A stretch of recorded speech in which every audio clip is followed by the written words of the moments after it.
Well, let's talk about Ticketmaster. Ticketmaster. So finally, well, the DOJ for a while has been talking about possibly filing a suit against Ticketmaster's parent company, Live Nation. Yep. And they finally filed the suit yesterday. So I'm just going to read this little snippet from the Washington Post that says the U.S. government is suing to break up Live Nation, the parent company of Ticketmaster, arguing that the sheer size and market domination of the largest live entertainment company is to blame for an era of rising concert prices, confusing fees, and the stagnation of a live music industry controlled by a monopoly. So, Monopoly. so the DOJ is looking to dismantle the monopoly. They don't know how they're going to do it. They don't know how long it's going to take. Everything I've read says that this could take years for them Of to course. come to some sort of resolution, um, as it would with any lawsuit that's this big. But if the DOJ were to win this suit, this would be very impactful for concert goers like ourselves. Um, Yes. the thought is that those fees, the hidden fees, or the fees that they kind of figure out a way to double up on the fees so that they make more money, those Yep. fees would go away. The idea is that the actual concert tickets would decrease in price. I know we talk all the time about wanting to go to all of these concerts, but it's so expensive just to go to one. Right. And they probably make more money at this point if they lowered the prices so people could just go to more concerts. I But don't agree. oh, okay. No. I think concerts have become a premium ticket. I think concerts have become a way to weed out a certain crowd and a certain demographic. And I think because of that, they are seeing more concerts that are going to give them the revenue stream that they're looking for. Because if you can't sell out the arenas, if you can't fill the seats, it doesn't behoove anyone to put this show together. So I think that that aggregated data, along with the manipulating of the market through the monopoly, is allowing them to fill seats at a premium price because they know Missy is not going to go on tour, for example, by herself if she can't fill the tickets. So then we get some other people on board, and I think Missy can. I'm just giving an example here. Missy was the first person that came to mind. She's actually If the one. Missy can't sell out the seats by herself, then we know, oh, okay, well, then let's get Dashing D to come on. We'll get some more people to fill the seats. Oh, still not full based on our data. All right, well, then let's get, let's get Drake.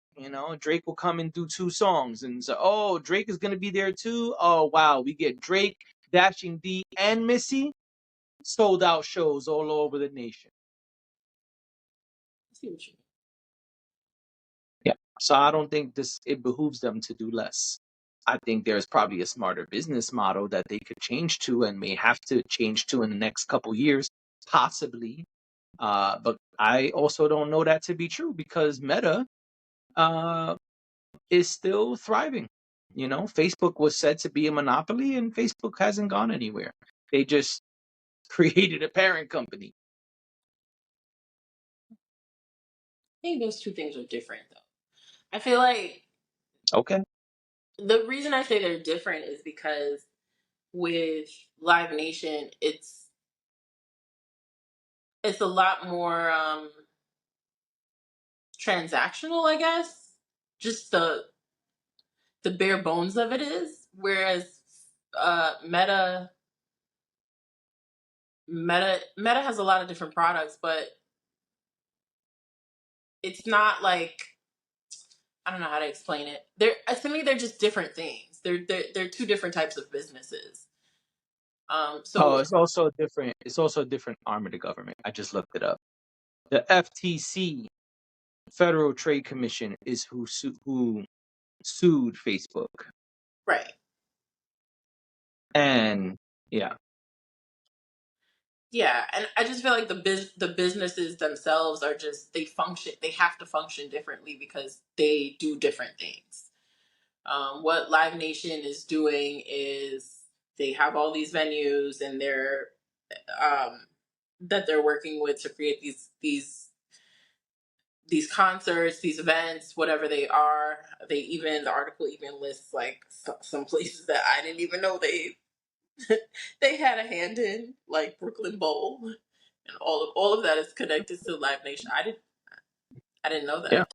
Um, Yeah, I mean, they've been slowly strong arming the industry because they also have contracts with the labels and the artists and stuff. So it's easy to say, "Hey, get down or lay down," because we control the talent, or we can skew the level of talent, the types of talent that come through your doors.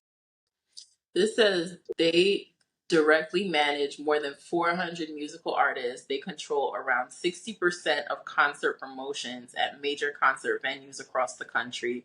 And they own or control more than 265 concert venues in North America, including the Hollywood Palladium in LA and Brooklyn Bowl in New York. Um, and it says, and at this point now, it controls more than 70% of sales at major concert venues. So And there you go. they are it. Like if we want to go to a concert, we have to go through them, which is essentially the problem here. So Right. I I think they gotta fix it. I don't know if they ever will. And the thing about this sort of thing is that people still sell out these venues. Yes. It's still happening. I Yes. mean, we But just how would talked. it not happen? I don't understand your question. If they control all of those things, the promotion, the venues, the artists, how would it not sell out? Well, people would have to decide not to go to concerts. I don't think that's happening. Exactly. Oh, that's the answer you were looking for. I'm just saying that's the only way it's going to happen is boycott. And ain't nobody boycotting. In fact, we're paying triple. But that's what I'm saying. I think it's so wild that and people will complain down and we've joked before about how people will spend their rent money on a Beyonce ticket, but the reality Right. is they do. They Yeah. do, and that's why Live Nation is able to do this. Yeah. Because somebody's willing to shell out the cash. Absolutely. I don't know. I'm curious to see what happens with it, but I think nothing, but I hope I'm wrong. I think nothing. I mean, I guess at the very least, Live Nation has to defend itself against the DOJ. So that should be interesting. I'm curious to see what comes of that. I think they'll pay a fine, cut a check, and keep it pushing. Some rules will change that they can just maneuver around. Yeah. Because that's how a lot of this goes. Better regulation would be better than nothing, I think. If they at the I very mean, least if they at the very least tried to resolve the issue of the fees or the way that things get bundled and like what you're required to purchase.